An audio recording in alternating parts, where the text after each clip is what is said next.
Who's the most badass person you've ever met? My 87-year-old neighbor, Mrs. Chen, didn't speak much English, but when she saw three teenagers trying to steal my bike from my front yard, she marched outside in her slippers and bathrobe at 10 p.m. I watched from my window as this tiny elderly woman somehow convinced three kids twice her size to not only put my bike back, but also help her carry groceries for the next hour. Turns out she used to be a high school principal in Taiwan and still had the magic touch. I'd lived next to Mrs. Chen for 2 years, but barely knew her. She was always polite when we passed on the sidewalk, but our conversations were limited to smiles and hello because of the language barrier. That Tuesday night, I was upstairs doing homework when I heard voices outside. Through my bedroom window, I could see three teenagers looking at my bike, which I'd stupidly left unlocked in the front yard. One of them was already wheeling it toward the street when Mrs. Chen's front door opened. She stepped outside wearing a pink bathrobe and fuzzy slippers, looking like someone's grandmother getting the morning newspaper. The teenagers froze. Here was this tiny old lady, maybe 5 feet tall, walking straight toward three kids who could have easily outrun her. But instead of running, they just stood there as Mrs. Chen approached. She started speaking in a mix of English and Mandarin, gesturing at my bike and then at the teenagers. I couldn't hear everything, but I caught phrases like, very disappointed, and better than this. Her voice wasn't angry. It was the tone teachers use when they're genuinely let down by students they believe in.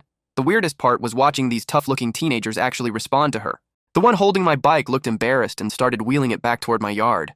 Mrs. Chen kept talking, and I could see the kids nodding along like they understood every word. One of them even said, "Yes, ma'am," a few times. Then something incredible happened. Mrs. Chen pointed toward her house and made a follow me gesture. The three teenagers actually followed her to her front porch, where she had several bags of groceries sitting.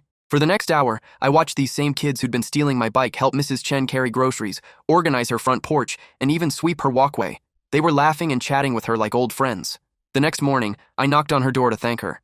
Mrs. Chen invited me in for tea and explained that she'd been a high school principal in Taipei for 30 years. Young people, they not bad, she said. They just lost. Need someone believe in them.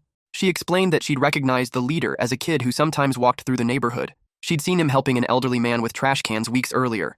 I tell them, I know you good boys. This not who you are. You help people, not hurt people. She smiled.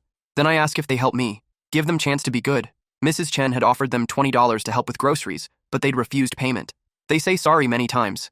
Very polite boys. Over the next few months, I started seeing those same teenagers around the neighborhood regularly. They'd wave at Mrs. Chen and sometimes stop to help her with yard work. Mrs. Chen had somehow turned potential criminals into neighborhood helpers just by seeing the good in them and giving them a chance to prove it.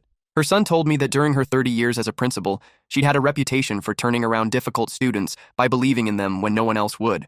6 months later, one of those teenagers came by to tell Mrs. Chen he'd gotten into community college. She made him sit down for tea while she called friends to brag about her boy. The most badass thing about Mrs. Chen wasn't that she faced down three potential criminals in her bathrobe. It was that she saw past what they were doing to who they could become.